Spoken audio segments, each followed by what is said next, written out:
The great hall of Harmony Point Station stretched high above Veltara's head, its crystal ceiling showing the stars beyond.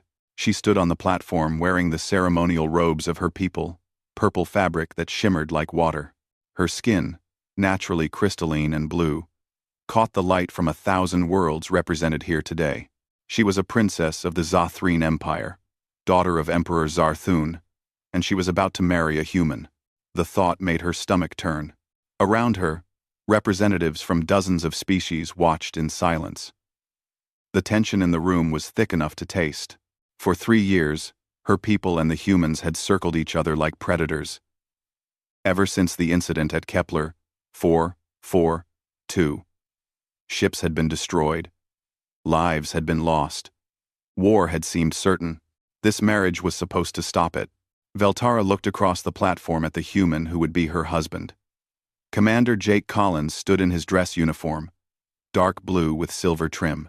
He was tall for his species, with brown hair cut short and eyes that seemed almost gray in this light. His face showed no emotion as he waited. He looked calm. Too calm, she thought.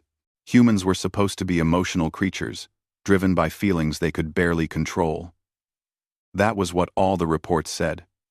They were young to the galaxy, barely 80 years since their first jump drive. They were violent, aggressive, and dangerous. Their whole history was war after war after war, and yet this one stood quietly, hands clasped behind his back, looking almost peaceful. The ceremony began. A Zothreen elder spoke the traditional words in her language, then a human official repeated them in Standard Galactic. Veltara barely heard them. She was too focused on trying to understand the man she was about to bind herself to. When it was time, Jake stepped forward. He had learned the Zothreen greeting, the one that required precise hand movements and a bow at exactly the right angle. He performed it perfectly. Veltara blinked in surprise. Most aliens took months to learn that gesture. He had only known about this ceremony for 3 weeks. "Princess Veltara," he said in careful Zothreen, his accent rough but understandable. "I accept this union in the hope of peace between our peoples." She responded in the human language called English, words she had practiced. "Commander Collins, I accept this union for the future of both our kinds." They did not kiss, as humans did at their weddings. They did not touch palms, as Zothreen did.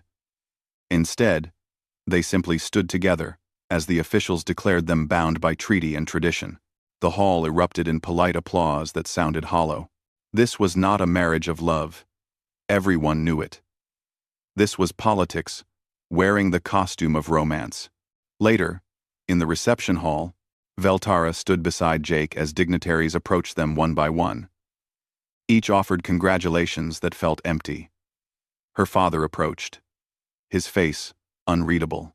"Daughter," Emperor Zarthun said softly in their language, "you do a great service to our people." "I understand my duty, father," she replied. Her father glanced at Jake, who stood quietly nearby. "The human. He seems controlled." "Too controlled," Veltara said. "I do not trust it." Her father's expression flickered with something she could not read. "Perhaps that is wise. But give him a chance. This peace depends on it." After the reception, Veltara and Jake were taken to the diplomatic vessel called Covenant. It would be their home, a ship that traveled between human and Zothreen space. The quarters they were given were large, with separate sleeping areas. The humans had been very careful about that. They understood that this marriage was symbolic, not romantic. Jake stood near the viewport, looking out at the stars. Veltara watched him from across the room. He had been quiet all day, speaking only when required. "You learned our greeting well," she said finally, breaking the silence. He turned to her, and for the first time, she saw him smile. It was small, almost sad. "I thought it was important." A gesture of respect. "I thought it was important. Most humans do not bother learning alien customs. Most humans have not married an alien princess," he said. Then he added, "I know this is not what you wanted. I know you see my people as dangerous. Maybe we are. But I want you to know that I will do everything I can to make this work. For peace. Veltara studied him. His words sounded sincere, but she had been trained in diplomacy since childhood. She knew how to lie with truth. Why did you agree to this? She asked. You are a military commander. Surely you had a choice. Jake was quiet for a long moment. I have seen enough war, he said finally. If my marriage can prevent more, then it is worth it. The days that followed fell into a strange routine. Veltara and Jake lived in the same quarters, but maintained careful distance. They ate meals together, because it was expected.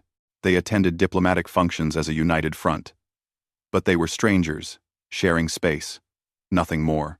Veltara began to observe him more closely. She expected to see signs of the violence her people feared in humans. Instead, she saw something unexpected. Jake spent his mornings in the ship's garden, tending to earth plants he had brought. He read constantly. Old books on paper, which humans still preferred. He played music sometimes, soft and melodic. One evening, she found him reading poetry. What is that? She asked. He showed her the book. Ancient Earth Poetry. From a culture called Japan. I find it peaceful. She read a few lines. They spoke of cherry blossoms and the changing seasons. This is human writing? Yes. We are not only war, princess. We create beauty too. Veltara felt something shift in her understanding. She had expected a warrior. What she got was a man who grew flowers and read poetry about spring. She began to relax around him. Jake was patient, never pushing for more than she was willing to give. He learned more of her language. He asked about Zothrine culture with genuine interest. He cooked human food and offered to share it, explaining each ingredient. 2 months into the marriage, Veltara sent a report to her father. The human is not what I expected, she wrote. He is gentle, educated, and committed to peace. I believe the humans may have evolved beyond their violent past. This one, at least, seems harmless. Her sister Kiranel visited shortly after. She took one look at Jake, who was in the garden again, and laughed. You have domesticated the human, she said. He was already this way, Veltara replied. The reports were wrong.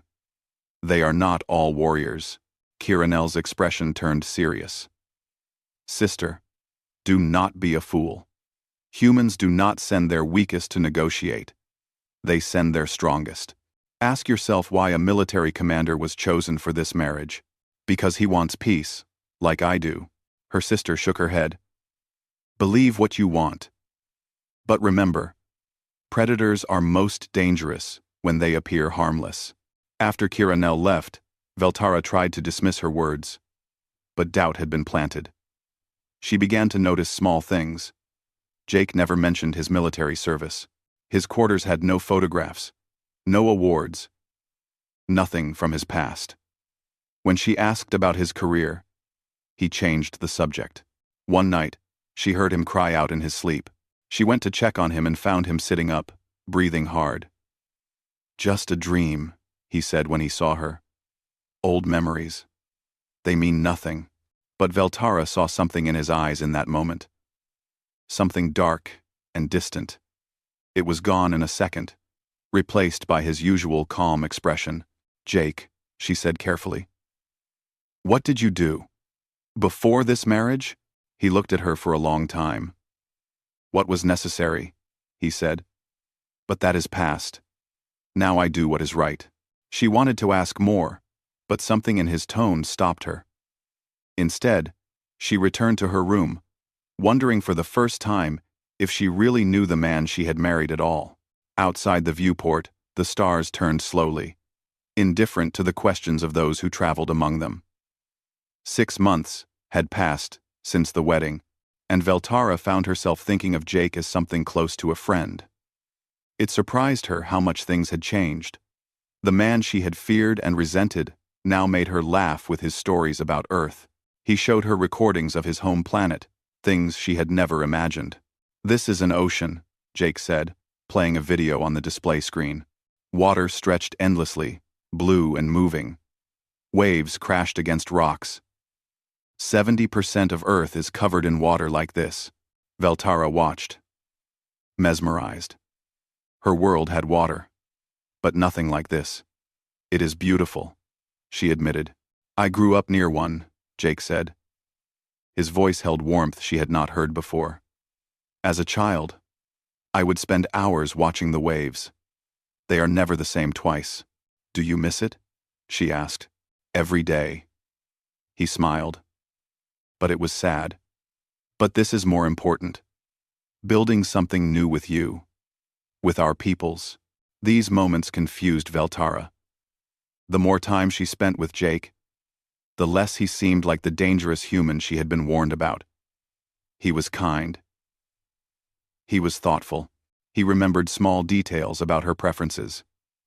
When she mentioned liking a certain type of fruit from her home world, he researched it and had some delivered to the ship.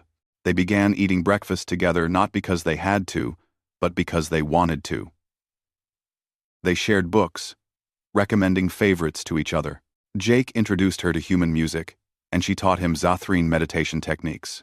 One evening, they sat together in the observation lounge. The stars streaked past as the Covenant traveled between systems. I was wrong about humans, Veltara said suddenly. Jake looked at her, surprised. What do you mean? I thought you were all violent, driven by aggression. But you are not like that at all. Jake was quiet for a moment. Humans are complicated, he said carefully. We have capacity for both violence and peace, for creation and destruction. It depends on what we choose. But you have chosen peace, Veltara said. Yes, he agreed. I have. She wanted to ask him about the nightmares that still woke him sometimes. About the way he sometimes stared at nothing, with eyes that seemed to see something far away. But she did not want to break the comfortable silence between them. The peace between their peoples was holding. There had been no major incidents since the wedding. Both sides seemed committed to making it work. Veltara began to believe that maybe, just maybe, they had succeeded. Then came the border incident. A Zathreen patrol ship encountered a human freighter in disputed space. Neither side was clearly in the wrong, but tensions rose quickly. The Zathreen captain demanded the freighter leave. The human captain refused, claiming legal transit rights. Ships powered weapons. Fingers hovered over firing controls. Word reached the Covenant within hours. Veltara felt panic rise in her chest. This was how wars started. One small mistake, one nervous officer, and everything they had built would burn. Jake took charge immediately. He contacted both ships, his voice calm and authoritative. This is Commander Jake Collins of the Terran Defense Fleet. I am ordering the freighter to withdraw to neutral space. Then he switched to speaking Zathreen, addressing their patrol captain. Captain Torvan, I ask that you allow the freighter safe passage to neutral coordinates. There is no honor in war over a misunderstanding. For hours, Jake negotiated. He listened to both sides. He found common ground. He proposed solutions that let both captains save face. Veltara watched him work and felt admiration growing. He was brilliant at this, understanding exactly what each side needed to hear. Finally, both ships agreed to withdraw. The crisis passed. You were amazing, Veltara told him afterward. Jake looked exhausted. I just did what needed to be done. You prevented a war. Maybe, he said. Or maybe I just delayed it. Peace is fragile, Veltara. It requires constant work. She noticed he was shaking slightly. The stress of the situation had affected him more than he showed. Without thinking, she reached out and touched his hand. It was the first physical contact they had shared since the wedding ceremony. Jake looked at her hand on his, then at her face. Something passed between them, something neither could name. Thank you, he said softly, for trusting me to handle that. I am beginning to trust you with many things, she replied. Her father sent a message of congratulations. Her sister Kiranel, however, was less impressed.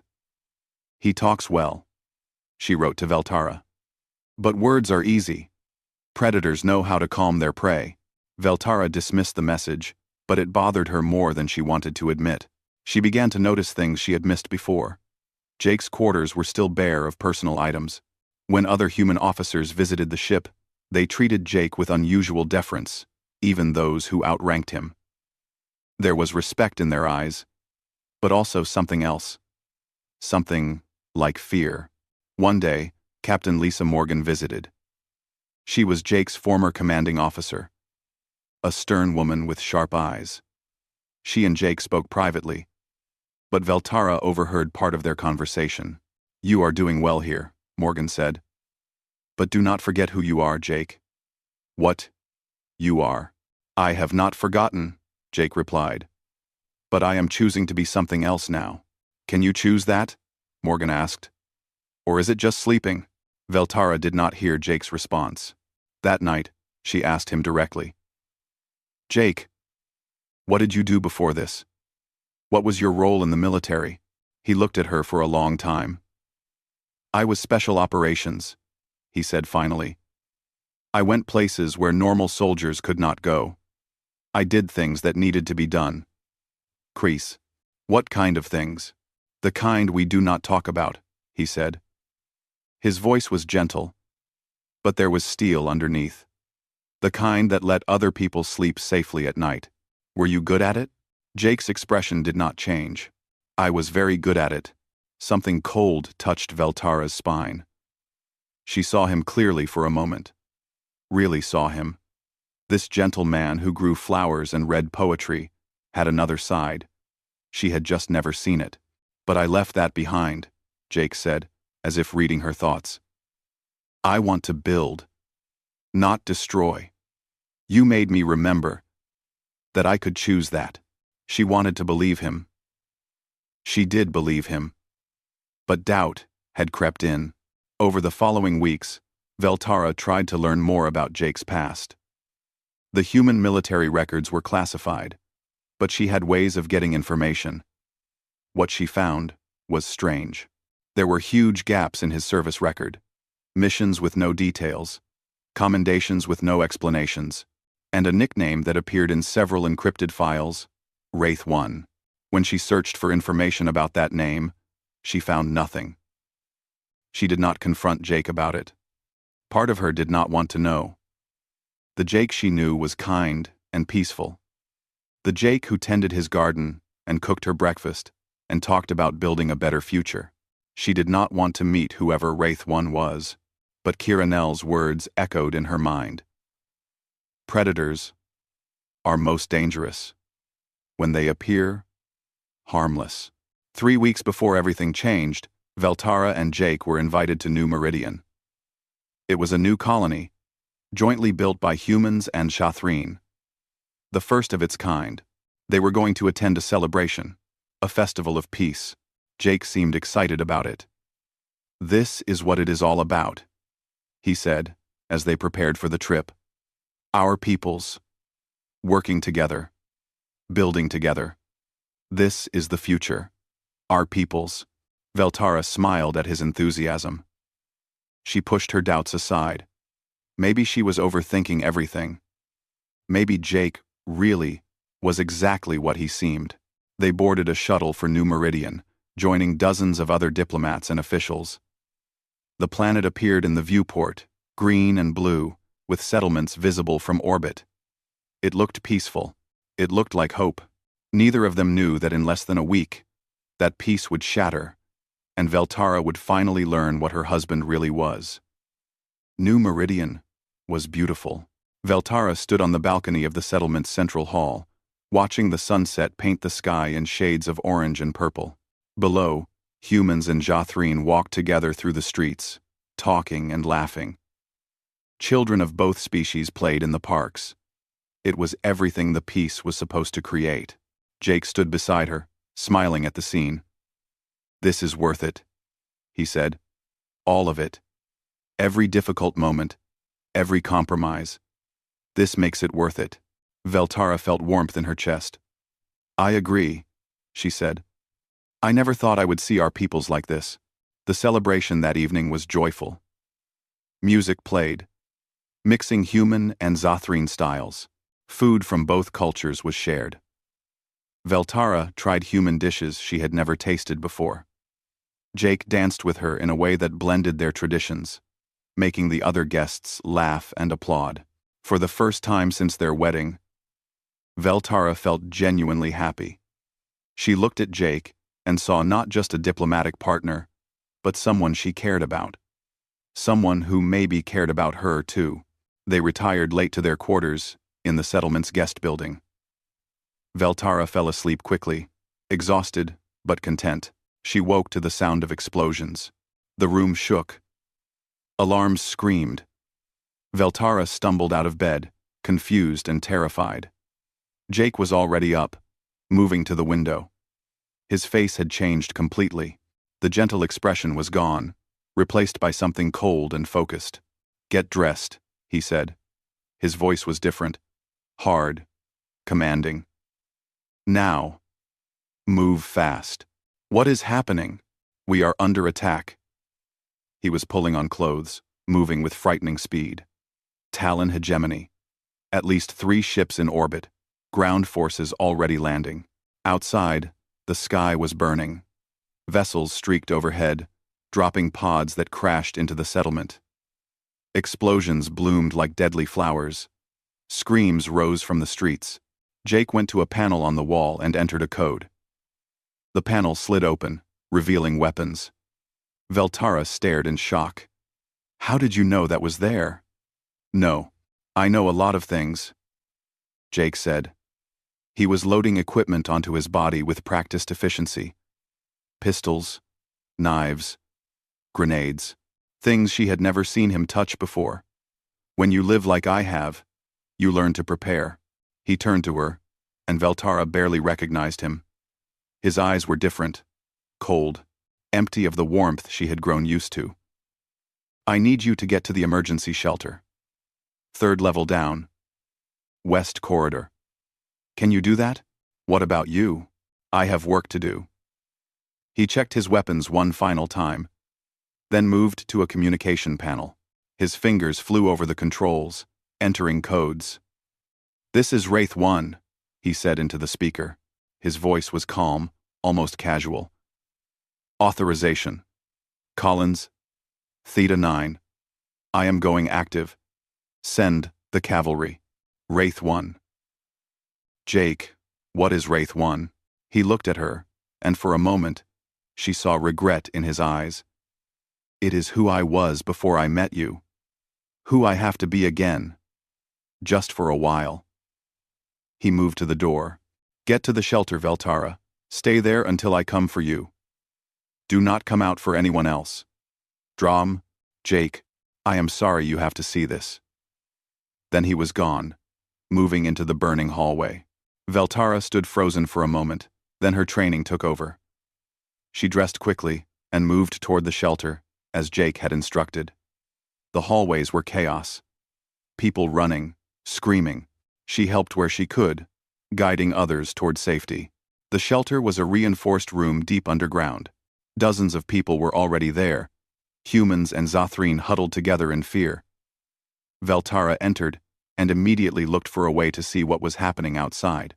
She found a security station with access to surveillance feeds. Her hands shook as she pulled up cameras across the settlement. What she saw made her blood freeze. Jake moved through the burning streets like death itself. 3 Talon soldiers appeared from around a corner, weapons raised. Jake did not slow down. He moved faster than Veltara thought possible, a blur of motion. Before the soldiers could fire, he was among them. Precise strikes, no wasted movement. All 3 were down in seconds. He took one of their weapons and kept moving. Veltara cycled through different cameras, following him. She watched as he encountered a squad of 6 Talon warriors in heavy armor. They had better weapons, better protection. It did not matter. Jake used the environment, ducking behind cover, drawing them into a trap. He used their own grenades against them. When it was over, all 6 were dead, and Jake had barely slowed down. This was not fighting. This was something else. Something horrible and beautiful at the same time. She watched him clear building after building, saving civilians trapped by the attack. He moved with absolute confidence, knowing exactly where to go, what to do. Every action was calculated. Every shot was precise. The Talon hegemony soldiers began to fear him. She could see it on the feeds. They started avoiding areas where he had been spotted. They called to each other in their language, warning of the demon in blue that hunted them. Jake found a group of Talon soldiers holding civilians hostage in a market square. Veltara watched as he approached alone, hands raised as if surrendering. The Talon commander shouted something. Jake responded in their language, his voice calm and reasonable. He was negotiating. Veltara felt hope. Maybe he could solve this peacefully, like he always did. Then Jake moved. 1 second he was 10 meters away, hands raised. The next, he was behind the Talon commander. A knife at the alien's throat. The other soldiers froze. "Release them," Jake said in perfect Talon language. "Or, your commander dies. Then each of you dies, and I continue my day." They released the civilians. Jake let the commander go, and vanished into the shadows before they could react. Veltara could not breathe. Who was this man? This was not the Jake who grew flowers. This was not the man who read poetry and talked about peace. This was a weapon. A weapon that had been disguised as a man. Hours passed. The attack continued, but Jake was everywhere, disrupting the Talon forces, saving lives, killing without hesitation when needed. Veltara watched it all, unable to look away. Finally, she saw him enter a building where a Talon command unit had set up. She counted 15 soldiers inside. Elite troops with the best equipment. Jake went in alone. The security feed showed the interior. Veltara watched as Jake moved through the building like smoke. He used the ventilation system, the walls, the shadows. The Talon soldiers died one by one, never seeing what killed them until it was too late.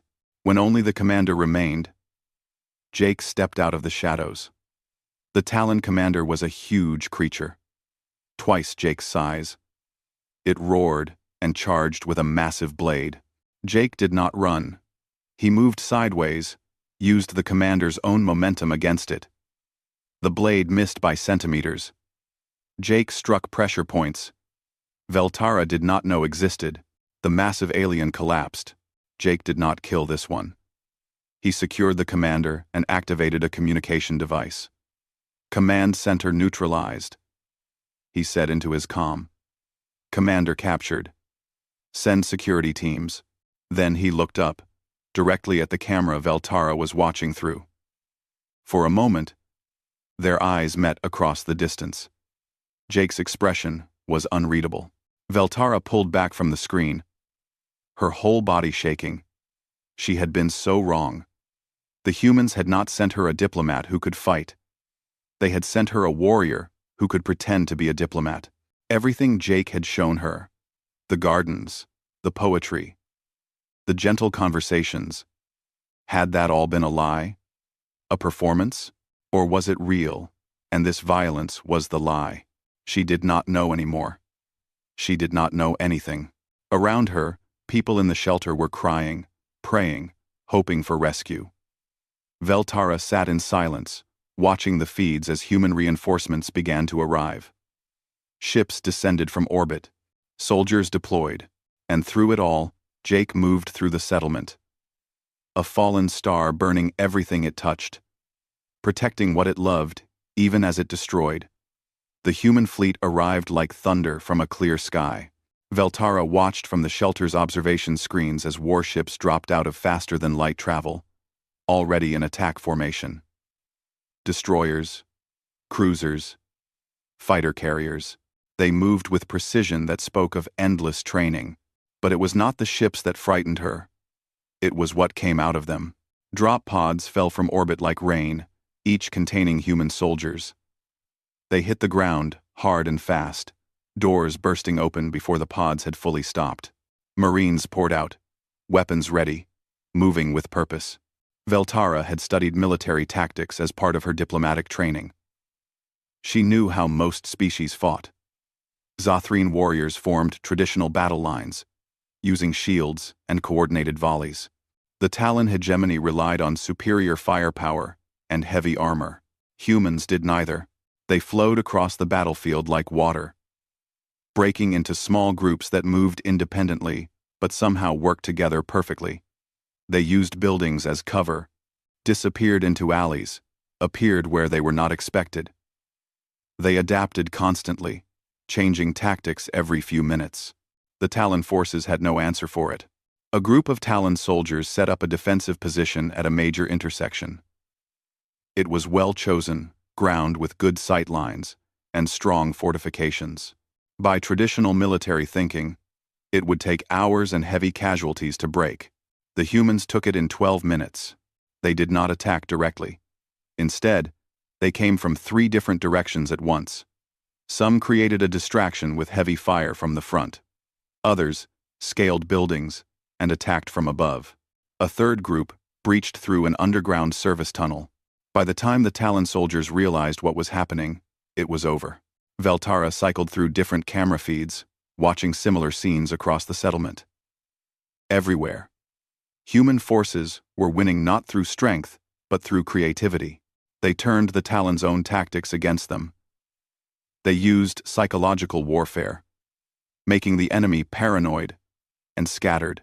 In one area, humans played recordings of screaming and weapons fire in empty buildings, drawing Talon forces into traps.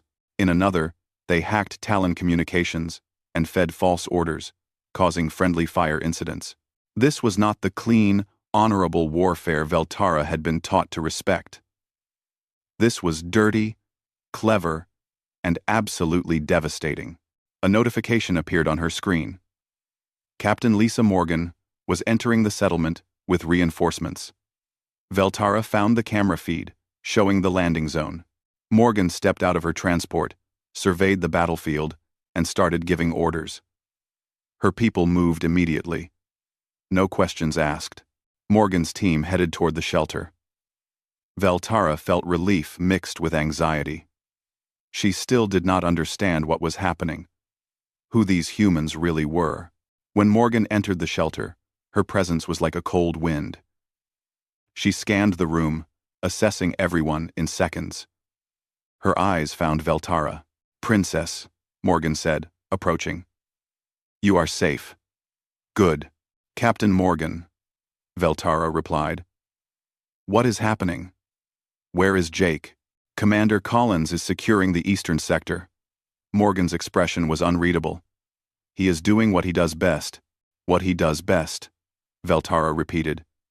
"You mean killing?" Morgan's eyes narrowed. "I mean protecting. There is a difference." "Is there?" "I have been watching him. Watching all of you. This is what humans are. Is it not? Warriors. Killers." Morgan was quiet for a moment, then gestured toward the shelter exit. "Come with me. There is something you should see." And, "Mask Marganosk, Marganosk, Marganosk, Marganosk." Veltara followed, her guards protesting but ultimately allowing it. Morgan led her through secured corridors to an observation point overlooking the settlement. The battle was still ongoing, in some areas, but much of the settlement was already secured. "Look there," Morgan said, pointing to a section of the settlement that had taken heavy damage. Veltara looked and saw human medics working among the wounded. They were treating everyone. Humans, Zothreen, even injured Talon soldiers. A human nurse was carefully bandaging a Zothreen child while singing softly to calm them. And there, Morgan pointed to another area. Human engineers were already working to restore power and water to damaged buildings. They moved quickly and efficiently, prioritizing areas with the most civilians. "We are warriors," Morgan said. "We will not apologize for that. But we are also healers, builders, guardians. We choose when to be which." "Jake chose to be a warrior today," Veltara said, "because today required a warrior. Tomorrow, he will choose something else. Movement caught Veltara's attention. She saw Jake's team approaching across a plaza. There were 5 of them, moving together with the ease of long practice. They were dirty, exhausted, but alive. They saw Morgan and changed direction, heading up to the observation point. As they got closer, Veltara could see them more clearly. They all wore the same expression Jake had: focused, alert, dangerous. But when Jake saw her, his expression changed. The hardness softened. "Veltara," he said. "You are safe." "Yes." She did not know what else to say. One of his team members, a woman with short red hair, looked at Veltara with curiosity. "So this is your princess. She does not look like she approves of our work. Can you blame her?" Another team member said, a man with a scarred face. "We just showed her what we really are." "What we really are is complicated," Jake said quietly. He looked at Veltara. "Can we talk? Privately?" They moved to a small room away from the others. For a long moment, they just looked at each other. Veltara saw that Jake had blood on his uniform. She did not ask if it was his. "You lied to me," she said finally. "No," Jake replied. "I never lied. I just did not tell you everything. You let me think you were harmless. I let you see who I am when I am not at war. That was not a lie. That was the truth." Veltara shook her head. "You are a killer. A weapon. Everything else was just a mask." Jake's expression tightened with pain. "Is that what you think? That the man who cooked breakfast for you was fake? That the conversations we had meant nothing? I do not know what to think anymore. Then let me help you understand." Jake sat down heavily, suddenly looking exhausted. "I was a soldier. A very good one. I did terrible things because they needed to be done, and every single one of those things changed me, hurt me, made me into something I did not want to be." He looked up at her. "Then, I met you. And for the first time in years, I remembered that I could be something other than a weapon. You made me want to choose peace, to build instead of destroy. That was real, Veltara. That was more real than anything I had been in years. But the moment violence came, you became a weapon again, because people needed protecting. Because if I did not fight, innocent people would die." His voice was intense. "Yes, I know how to kill. Yes, I am good at it. But I hate it. Every single time, I hate it. And when this is over, I will go back to my garden and try to remember how to be human again." Veltara sat down across from him. "How do you do it? How do you switch between peace and war like that?" "Practice," Jake said bitterly. "Too much practice. But also choice. Every moment, I choose. Right now, I am choosing to be gentle with you. Even though you are angry. Earlier, I chose to be violent to protect others. Tomorrow, I will choose to help rebuild. These are all me. All real. I do not understand humans." Veltara whispered. "We do not understand ourselves sometimes," Jake admitted. "We are capable of such cruelty and such kindness, often at the same time. It is what makes us human." Outside, the sounds of battle were fading. The Talon forces were retreating or surrendering. The settlement was being secured. "What happens now?" Veltara asked. Jake stood and offered her his hand. "Now we do the other part of being human. We heal. We rebuild. We try to make sure this never happens again." "Jake?" She looked at his hand for a long moment, then took it. His grip was gentle, despite the strength she knew it held. Together, they walked back out into the wounded settlement. Two people from different worlds, trying to understand each other in the ruins of peace. The days following the attack were strange and painful. Veltara moved through the damaged settlement like a ghost, watching humans and Jathreen work together to repair what had been broken. Buildings were rebuilt. Wounded were treated. The dead were honored. She saw Jake every day. But they barely spoke. He was busy coordinating relief efforts, organizing security, planning for potential future attacks. When their eyes met across crowded rooms, she saw the question there. Did she still hate him for what she had seen? She did not hate him, but she did not know what she felt. 3 days after the attack, she sent a message to her father requesting a private conversation. When his image appeared on the secure channel, Emperor Zarthun looked older than she remembered. "Daughter," he said, "I have heard reports of what happened." "Physically, yes," Veltara replied. "But father, I must ask you something. Did you know what Jake was? What he had been?" Her father was quiet for a moment. "Yes," he said finally. "We knew. You knew he was one of their elite soldiers? One of their killers? We knew he was called Wraith 1. We knew he had done black operations work for the human military. We knew he was, as you say, a killer." Veltara felt betrayed. "And you still chose him for this marriage? You sent me to live with a weapon?" "We chose him precisely because he was a weapon," her father said. His voice was gentle but firm. "Think, daughter. If we wanted peace, would we bind you to someone weak? Someone who could not protect what we built? But the violence exists whether we acknowledge it or not. The Talon hegemony proved that. Evil exists in the galaxy, Veltara. We needed someone who understood that, who could face it when necessary." Emperor Zarthun leaned forward. "We chose Commander Collins because he was a warrior who chose peace. Do you understand the difference? Anyone can choose peace when they have no other option. But a man who knows war, who is good at it, and still chooses peace? That is a man who understands what peace costs." Veltara sat in silence, processing her father's words. "He protected you," her father continued.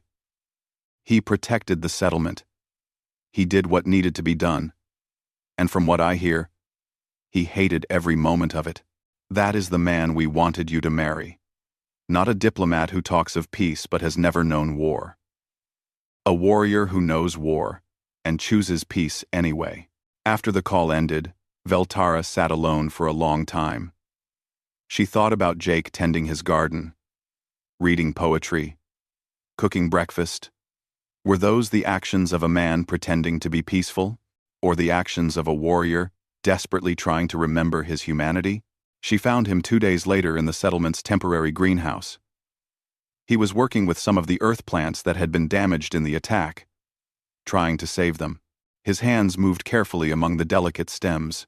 "May I join you?" she asked from the doorway. Jake looked up, surprised.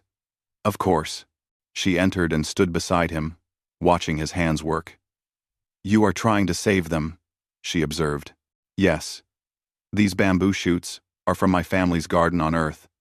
They survived the trip across space, survived being transplanted. It would be sad if they died now because of someone else's violence." Veltara picked up a small tool and began helping, following Jake's lead. They worked in silence for a while. "I spoke with my father," she said eventually. "He told me they knew what you were, what you had been." Jake's hands stilled. "And how do you feel about that?" Confused, angry, but also understanding, perhaps. She looked at him. "I was wrong to call you a monster. You are not a monster. Monsters enjoy violence. You clearly do not." "No," Jake agreed quietly. "I do not. I never have." "Then why do it? Why be so good at something you hate?" Jake carefully planted a bamboo shoot before answering. "Because when I was young, I saw violence done to people who could not defend themselves. I swore I would never let that happen again if I had the power to stop it. So I became powerful. I learned to fight, to kill, to win." He looked at his hands, stained with dirt. "But power is dangerous. The more you use violence, the easier it becomes. The more of yourself you lose. I was losing myself, Veltara, becoming nothing but a weapon. Then they offered me this assignment. This marriage. A chance to be something else. I took it because I wanted to remember how to be human. And did you? Remember? Jake smiled, sad but real. Veltara set down her tool. I need to tell you something. When I saw you fight, I was terrified. Not of you hurting me, but of understanding what humans really are. What we are is complicated. Let me finish, she interrupted gently. I was terrified because I understood. Humans are capable of such violence. But you are also capable of choosing not to use it. That choice, that control. Jake looked at her, waiting. My people are warriors too, Veltara continued. But we have never had to make that choice. We fight with honor, following codes and traditions. But humans, you can fight without honor when needed. Then choose to be honorable again. You can be brutal and gentle, destructive and creative, all at the same time. Anram. Does that frighten you? Jake asked. Yes, she admitted. But I think I understand now why that makes you valuable. Not just as soldiers, but as peacekeepers. You know what violence costs, because you have paid that price. You know what peace is worth, because you have fought for it. Jake reached out slowly, giving her time to pull away. She did not. He took her hand gently. I am sorry you had to see that side of me. I wish you could have only known the peaceful version, but that would not be knowing you, Veltara said. The peaceful man and the warrior are both you. I cannot accept one without the other. They stayed in the greenhouse for hours, talking more honestly than they ever had before. Jake told her about missions he had run, the things he had done, the people he had lost. Veltara listened without judgment, finally understanding the weight he carried. I have nightmares, Jake admitted, about the people I have killed, even when they deserved it, even when it saved lives. I see their faces. I know, Veltara said. I have heard you cry out in your sleep. Does it bother you? It would bother me more if you did not have nightmares, if violence did not affect you. A week after the attack, Veltara and Jake were called to address the Galactic Council. They stood together before the assembled representatives, the same chamber where they had been married months before. The mood was tense. The Talon hegemony attack had shaken everyone. Some species were calling for military buildups. Others wanted stronger isolation. Veltara spoke first. I married a human for peace, she said, her voice clear and strong. I thought I understood what that meant. I thought peace was the absence of conflict. I was wrong. She looked at Jake, then back at the council. I saw my husband fight war like a fallen star, burning, destructive, terrible to witness. But he fell to protect the innocent. He burned to keep others safe. And when the battle ended, he chose to rebuild rather than continue destroying. Jake stepped forward. Every human carries this duality within them. We are capable of both creation and destruction, violence and peace, cruelty and kindness. What defines us is not our capabilities, but our choices.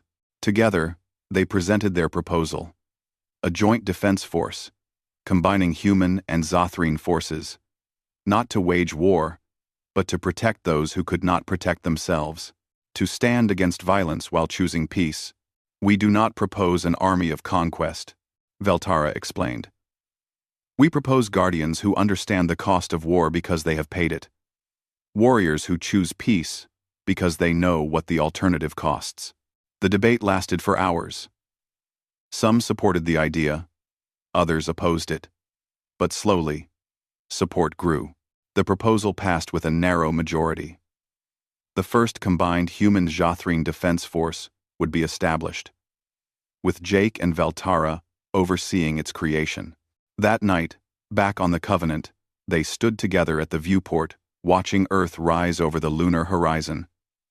The planet turned slowly, blue and white and beautiful. Are you happy? Jake asked. Veltara thought about the question. I am not sure happy is the right word. I am hopeful. hopeful that we can build something good from all this. That is enough, Jake said. Hope is always enough to start with. She took his hand, no longer afraid of the strength she knew it held. Will you teach me? She asked. About being human. About making hard choices. About carrying the weight of violence, while choosing peace. If you will teach me about hope, Jake replied. I had forgotten what that felt like until I met you. We will teach each other then, Veltara said. They stood together in comfortable silence, watching the stars turn. Two people from different worlds, each carrying their own burdens, choosing together to build something new. Not perfect peace, because perfect peace did not exist, but real peace, built by those who understood its price. Outside the viewport, space stretched endlessly, full of danger and beauty, full of violence and wonder. The galaxy had not become safer, but perhaps it had become a little wiser, and sometimes that was enough.